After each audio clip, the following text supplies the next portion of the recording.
What if I told you your audience is probably just a bunch of random people that won't actually buy your stuff? If you're like me and you were stuck in this position, this video is for you. In today's video, I'm going to go over the 4 key parts about identifying your ideal customer profile, how to integrate it into your content moving forward, and of course, how to go after those specific people so that you can create the business of your dreams. Let's jump into it. If you're new here, my name is Noah Cavanaugh, and I help turn current and former athletes into influential leaders through media literacy and building their own personal brands. The biggest mistake I see when most people are identifying their ICP is not being specific enough with the development of their ICP. And we're going to go over all 4 ways that you can identify and narrow down your ICP today that are incredibly important. For those of you who don't know, ICP stands for Ideal Customer Profile.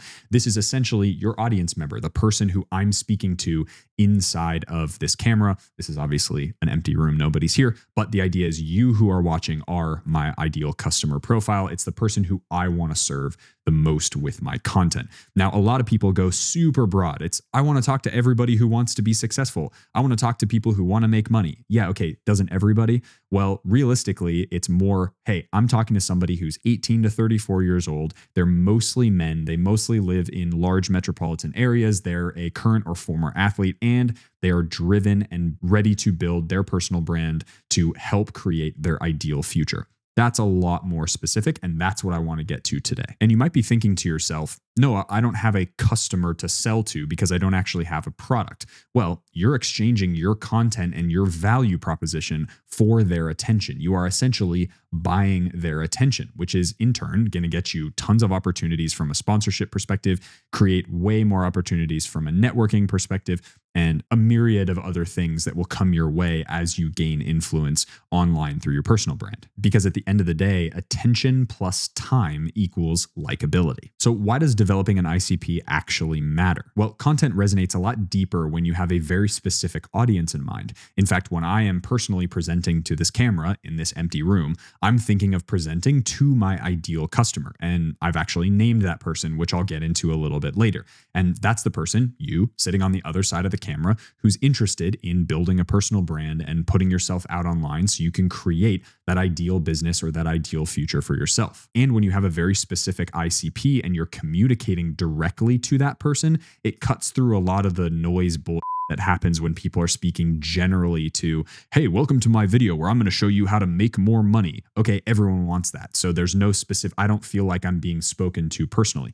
Whereas you on the other side of this camera might feel like I'm hopefully speaking to you personally because you are in my ideal customer profile. As well, business becomes sustainable with really high value relationships. The more directly you can speak to your ICP, the better that relationship is going to be. And if you do a really quick math, if you have 1,000 people who pay you $100 a year, that's $100,000 right there. That's a pretty amazing business just from behind your camera. If you have that type of math, it scales very, very quickly. And so those high value relationships and why that ICP matters and developing that ICP matters is because as soon as you can have that really close connection to those 1,000 people, 2,000 people, 3,000, now with 150,000 followers, it's like those types of things, that math's pretty good, pretty quick. Okay, now time to get into the 4 content pillars. The first is going to be the observable facts about your ideal customer profile. It's also called the demographic information. This is things like your ICP's age,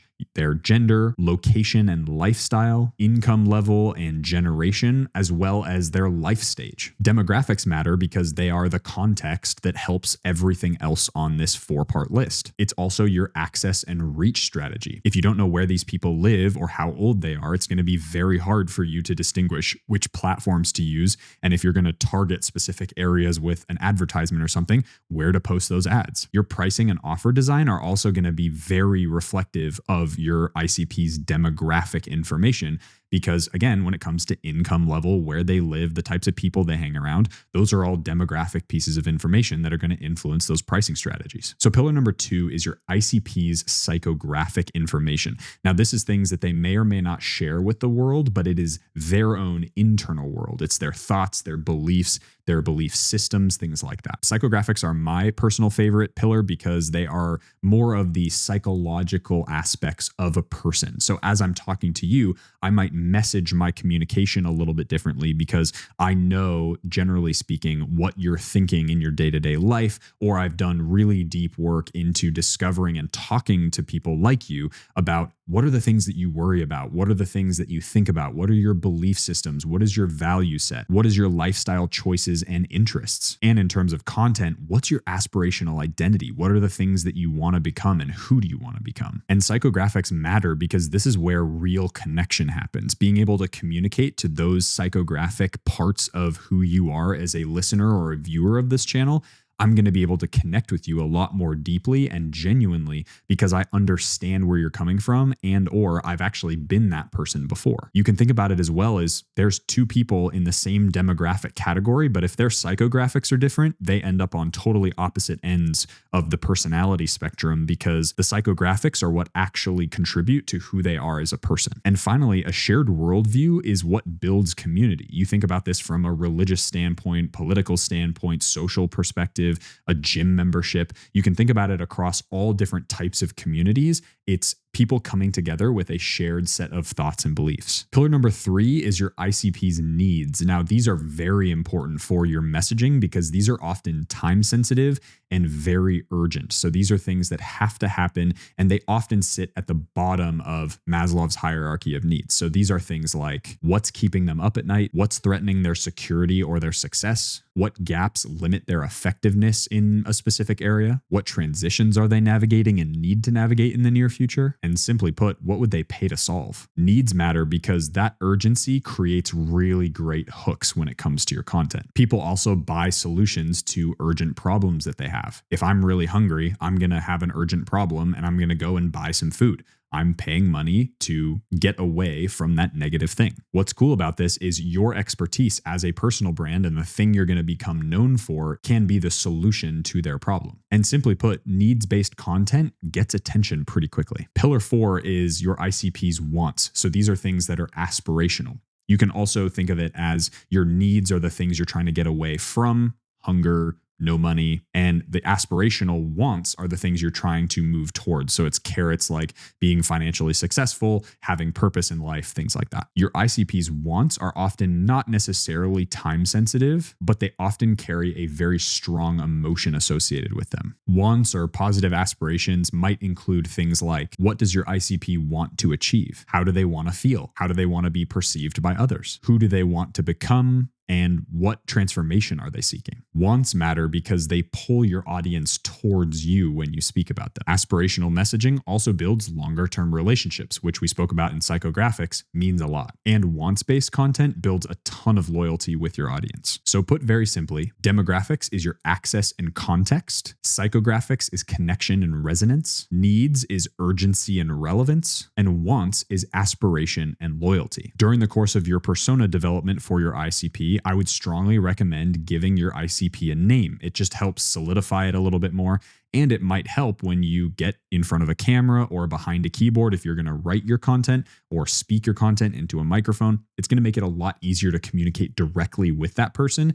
And you're going to get a lot stronger loyalty when somebody feels like they're being communicated directly to. I would also strongly recommend writing on a piece of paper all 4 pillars and the things that go in each pillar for your ICP. You could also go a step further and create a narrative about how their typical day is. That will really help you understand the way that they think, the way that they move, and it'll help you target specific content for that specific person. And at the end of the day, a handshake between your ideal customer profile and your personal brand and your ideal future self is the style of content and the messaging that you're going to create for them. Once you have your 4 parts written down, now it's time for some validation. And this validation process is really important because if you have a great idea of who your ICP is, but that ICP just doesn't exist in the real world, that's a problem. For many of you, your ICP is actually just going to be the previous version of yourself. I tend to be in that camp as well. I'm trying to talk to current and former athletes who are interested in building their personal brands because they understand the power of having a personal brand in any area of life, that it will bring up all sorts of positive benefits for them. In doing this validation process, you can ask the following questions. Can you identify 100 or 1,000 different people in this particular category or ideal customer profile. Does this ideal customer profile you've come up with consume content on the platforms you're interested in creating on? Importantly, do they pay for solutions like what you're trying to offer? Can you reach them without a massive marketing budget? If you answer no to more than one of these questions, I would strongly recommend fine-tuning your ICP or potentially even changing your ICP. Just know that on a positive note, your personal brand is probably going to hit home with more than just one ICP. So although that your first attempt might not be a perfect marriage of your ICP content and your personal brand, you might find that a completely new ICP pops out of the woodwork if you think a little creatively that'll actually allow you to pursue your personal brand goals and your business goals or even your athletic goals in a way that's more sustainable moving forward. You also want to have a reality check about the total addressable market or the TAM. So how big is the TAM to begin with? Is this a business when you say, hey, I'm going to be a billionaire, but you're only going after 100 people? Well, if those 100 people are billionaires, then maybe, but the likelihood of that happening is very, very little. So you want to also be realistic about how big your total addressable market is. You might also ask questions like, out of that total addressable market, how many of those people actually do you think have the problem you're trying to address? And out of that total addressable market, how many of those people actually have access to socials, have access to a TikTok account, for instance, and can pay attention to the type of content that you're going to be producing? At a very minimum, I would recommend going for a total addressable market of over 1,000 to 2,000 people. I think having any smaller number than that, unless you're doing a very high ticket service-based business, is not going to work out so well. So now that you have a complete idea of what your ICP is, who your ICP is, what their wants and needs are, what their psychographic and demographic information is, you can start to create content systems around that person so that you can speak directly to that person, whether it's a previous version of yourself or you're talking to a totally new ICP you're not as familiar with. You can get familiar with them by talking to people in your audience through the comment section, through phone calls, through free Zooms as a group, whatever it's best for you to create the best possible value content and hopefully make a stronger personal brand for yourself. If you're interested in more information about building an ICP profile, you can head to the link down below for the Athleadership community, where I help turn athletes, current and former, into influential leaders through building personal brand and, of course, media literacy. If you're interested, come join us. It's a great time, and we interact with you guys on a daily basis, helping you build the future of your dreams. All right, guys, that's it from me today. Hope you guys enjoyed that video. If you did, hit that like button, comment down below what your favorite pillar is and how it's going to help you create the best possible content for your ICP. Stay dangerous, everybody. See you later.